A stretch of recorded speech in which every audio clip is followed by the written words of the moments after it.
हर हर महादेव। दोस्तों, शिव पुराण के श्री रुद्र संहिता के द्वितीय खंड के 18वें अध्याय में आपका स्वागत है। हमारी आपसे प्रार्थना है कि शिव पुराण की कथाएं अपने बच्चों को अवश्य सुनाएं। तो दोस्तों, आज की कथा में हम शिव और सती का विवाह के विषय में जानेंगे। तो चलिए आरंभ करते हैं। ब्रह्मा जी बोले, नारद, जब मैं कैलाश पर्वत पर भगवान शिव को प्रजापति दक्ष की स्वीकृति की सूचना देने पहुंचा तो वे उत्सुकतापूर्वक मेरी ही प्रतीक्षा कर रहे थे।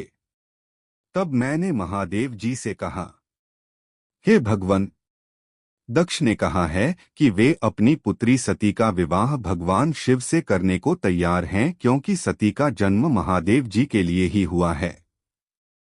यह विवाह होने पर उन्हें सबसे अधिक प्रसन्नता होगी। उनकी पुत्री सती ने महादेव जी को पति रूप में प्राप्त करने हेतु ही उनकी घोर तपस्या की है।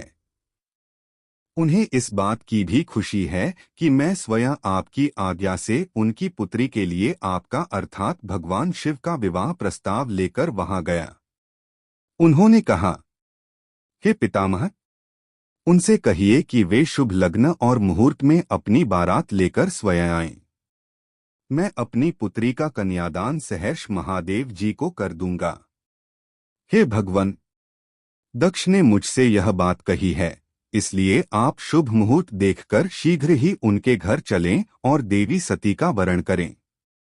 हे नारद, मेरे ऐसे वचन सुनकर शिवजी ने कहा, हे संसार की सृष्टि करने वाले ब्रह्मा जी, मैं तुम्हारे और नारद जी के साथ ही प्रजापति दक्ष के घर चलूंगा। इसलिए ब्रह्मा जी आप नारद और अपने मानस पुत्रों का स्मरण कर उन्हें यहाँ बुला लें। साथ ही मेरे पार्षद भी दक्ष के घर चलेंगे। नारद, तब भगवान शिव की आज्ञा पाकर मैंने तुम्हारा और अपने अन्य मानस पुत्रों का स्मरण किया। उन तक मेरा संदेश पहुंचते ही वे तुरंत कैलाश पर्वत पर उपस्थित हो गए। उन्होंने हर्षित मन से महादेव जी को और मुझे प्रणाम किया। तत्पश्चात शिवजी ने भगवान श्रीहरि विष्णु का स्मरण किया। भगवान विष्णु देवी लक्ष्मी के साथ अपने विमान गरुड़ पर बैठ वहां आ गए। चैत्र मास के शुक्ल पक्ष की त्रयोदशी तिथि में रविवार को पूर्वा फाल्गुनी नक्षत्र में त्रिलोकीनाथ भगवान शिव की बारात धूमधाम से कैलाश पर्वत से निकली। उनकी बारात में मैं, देवी सरस्वती, विष्णुजी, देवी लक्ष्मी, सभी देवी देवता, मुनि और शिवगण आनंदमग्न होकर चल रहे थे। रास्ते में खूब उत्सव हो रहा था। भगवान शिव की इच्छा से बैल, बाघ, सांप, जटा और चंद्रकला उनके आभूषण बन गए। भगवान स्वयं नंदी पर सवार होकर प्रजापति दक्ष के घर पहुंचे। द्वार पर भगवान शिव की बारात देखकर सभी हर्ष से फूले नहीं समा रहे थे। प्रजापति दक्ष ने विधिपूर्वक भगवान शिव की पूजा अर्चना की। उन्होंने सभी देवताओं का खूब आदर सत्कार किया तथा उन्हें घर के अंदर ले गए। दक्ष ने भगवान शिव को उत्तम आसन पर बैठाया और हम सभी देवताओं और ऋषिमुनियों को भी यथायोग्य स्थान दिया। सभी का भक्तिपूर्वक पूजन किया।